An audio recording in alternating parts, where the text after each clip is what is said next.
जय हिंद, नमस्कार। मैं मुंबई से फिर एक बार नए विषय के साथ। मैं हूं रविंद्र जैन। देश और जनता के हित में देश की दशा, देश की दुर्दशा और देश में कानून और सत्ता का दुरुपयोग खुलेआम, बिंदास, बेबाक, आप कुछ नहीं कर सकते। होली के दिन का किस्सा है। द टाइम्स ऑफ इंडिया की बिल्डिंग के सामने जो बस स्टॉप है, वहाँ पर मैं बैठा हुआ था। करीबन 12 से 2 के बीच की घटना, सच्ची घटना। एक व्यक्ति बस स्टॉप पे बैठा था, होली खेलते हुए बैठा हुआ था। पुलिस की वैन आई, उस व्यक्ति को उठा लिया। तो बोले साहब मुझे थाना जाना है। मुझे क्यों उठा रहे हो? नहीं चलो थाना पहुंचा देंगे। मेरे सामने उस व्यक्ति को वैन में डाल दिया, पुलिस वैन के अंदर, और लेके गई। यह हकीकत। लेकिन हम उस समय काम कर रहे थे, वीडियो नहीं निकाल सके, और हम वीडियो नहीं निकालते हैं। हम कमिश्नर साहब को बोलना चाहते हैं और मुंबई की सत्ता को बोलना चाहते हैं, दिल्ली केंद्र सत्ताधारियों को बोलना चाहते हैं। आखिर कैसी कानून व्यवस्था? होली खेलना गुनाह है, उसको उठा के ले गए। अब क्या किया? मार दिया या जेल में डाल दिया या उसको सड़ा दिया, वो भगवान जाने, बात का विषय है। अब दूसरी घटना के स्कूटर पे आना जाना होली का समय, सबसे ज़्यादा पकड़ा धकड़ी होली के दिन की गई। चाहे वो सही जा रहा है तो भी उसके ऊपर केस डाला गया कि 1500 रुपये का ऑनलाइन भर दो, नहीं तो 500 रुपये दे दो। तो 500 रुपये देने के बाद भी 700 रुपये का ऑनलाइन उसको भेज दिया। उसमें क्या लिखा था? इन्होंने पुलिस से बदतमीजी की, पुलिस से गुंडागर्दी की, पुल का नियम तोड़ा, जबकि मैं खुद था साथ में, ऐसा कुछ भी नहीं था। तो कानून व्यवस्था अंधी, कानून अंधा। ऊपर तक के लोगों से मेरी विनती है, आखिर कानून में क्या चलता है? क्या हमें लूटा जाएगा 24 घंटे? हम बोले तो हमें मारा जाएगा, जैसे उठा के ले गए उस व्यक्ति को। कानून का मतलब गुंडागर्दी, शासन का मतलब गुंडागर्दी।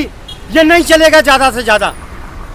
आप याद रखो, आपकी औलादें भी इसी तरह मारी जाएंगी, कुदरत के द्वारा, भगवान के द्वारा, ईश्वर के द्वारा। हर हिंदू त्योहार पर हिंदुओं के ऊपर कानून का डंडा चलाया जाता है। और जो त्योहार हैं जातियों के, उन पर डंडा चलाने में डर लगता है। ऐसे कानून को डर लगता है। या उनके रिश्तेदार हैं, उनके कानून पर भी डंडा चलाओ, उनके शासनकाल में भी डंडा चलाओ। हिंदुओं के त्योहार पर हिंदुओं को परेशान किया जाता है हिंदू के कानून के द्वारा। फिर बात बोलते हैं हम हिंदुस्तानी हैं, ये हिंदू राष्ट्र बनाएंगे। काय का हिंदू राष्ट्र बनाओगे? तुम्हारी सत्ता का मजे करो, टांग ऊंची करके ऐश करो, जनता को नोचने का काम करो, बद्दुआ खाओगे। यहाँ पर पूरी दुनिया में एक छोड़ो, पूरे हिंदुस्तान में अभी एक ही शासक है, वो है योगी आदित्यनाथ, जो सेंट्रल में काम करता है, तराजू पे काम करता है। एक ही व्यक्ति अच्छा है, योगी आदित्यनाथ, जो कायदे कानून से चलता है। बाकी कहीं का भी सिस्टम इतना सड़ चुका है कि आम आदमी को काटते हैं, आम आदमी को। अब तो ऑनलाइन फाइन मारते हैं, गाड़ी निकली, फोटो खींचा, फाइन मार दिया, लेना नहीं देना नहीं। अब इनको जेब भरना बंद हो गया तो उन्होंने ऐसा चालू कर दिया। अब तो यहाँ तक हो गया है कि ऑनलाइन पे 5000 का फाइन भेजा जाएगा, आप हमें 1000 रुपये दे दो, उनको 1000 रुपये दे दो। तो नौकरी करते क्यों? देश के गद्दार हैं हमारे शासन प्रशासन के लोग। हम आवाज़ उठाते हैं तो हमारे ऊपर केस डाला जाता है, हमारी सुपारियाँ ली जाती है। बहुत बोलता है, ज़्यादा बोलता है, आने दो मौका, हमें फंसाएंगे तो फंसाओ हमें।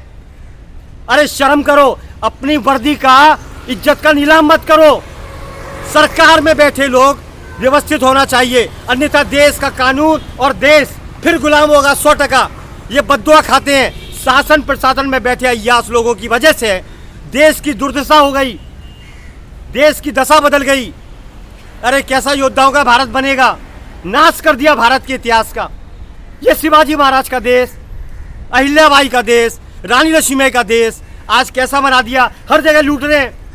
हॉस्पिटलों में जाओ, अब तो कोविड कंपलसरी हो गया है, कोविड का टेस्ट जरूरी हो गया है, जबकि सरकार ने बोला था कि कोविड के इंजेक्शन ठुकवा लो जबरदस्ती।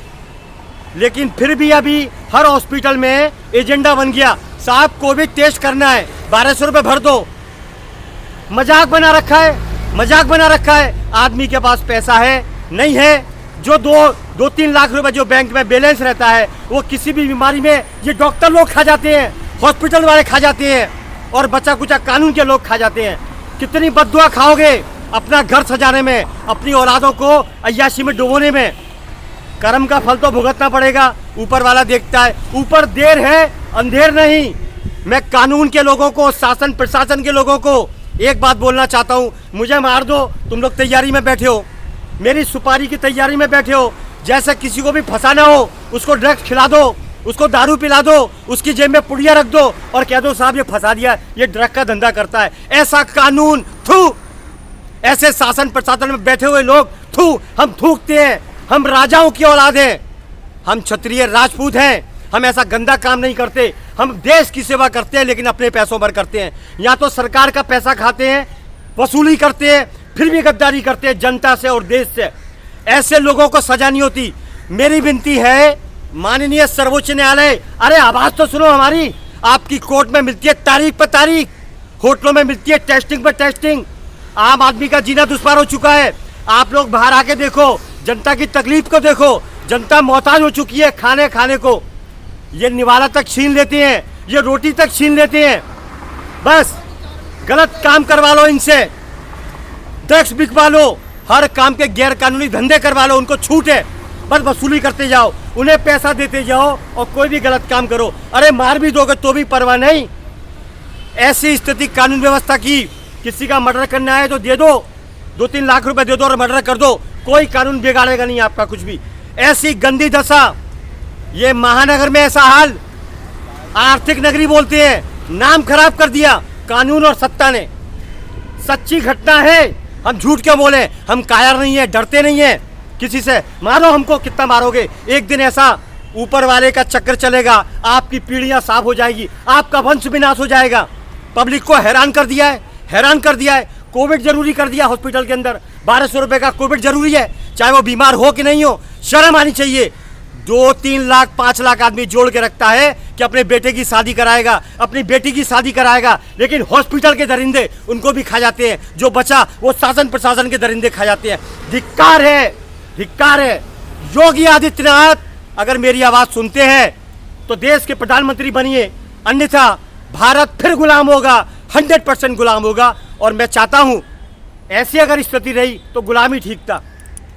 आजादी मिली कि नहीं मिली हमें नहीं मालूम, लेकिन हमारी हालत बहुत खराब है। जनता मोहताज है और शासन प्रशासन एसी में बैठा है आराम से, उनको कोई फिक्र नहीं। आने दो पैसा, डिपार्टमेंट एसी में, गाड़ियां एसी की, हर मौज मस्ती एसी की, सबसे सुखी है आदमी। सरकारी डिपार्टमेंट और नेता शासन प्रशासन के लोग मौज कर रहे हैं, मौज। और हम लड़ रहे हैं, ईमानदारी के साथ आगे बढ़ रहे हैं। हमें ही नोचा जाता है, हमारे ऊपर उंगलियां उठाई जाती है। अरे शर्म करो, शर्म करो, अपने कर्तव्य का पालन करो, अपने भारत की रक्षा करो, अन्यथा गुलाम होगा देश। अपने बच्चों को बचाने के लिए कुछ भी करते, दूसरों को बच्चों को फंसाने के लिए कुछ भी करते, ये नरक का रास्ता है। आप देखो, देर है अंधेर नहीं है। फिर आऊंगा नए विषय के साथ। मैं हूं मुंबई से, जनहित में देश हित में रविंद्र जैन। जय हिंद।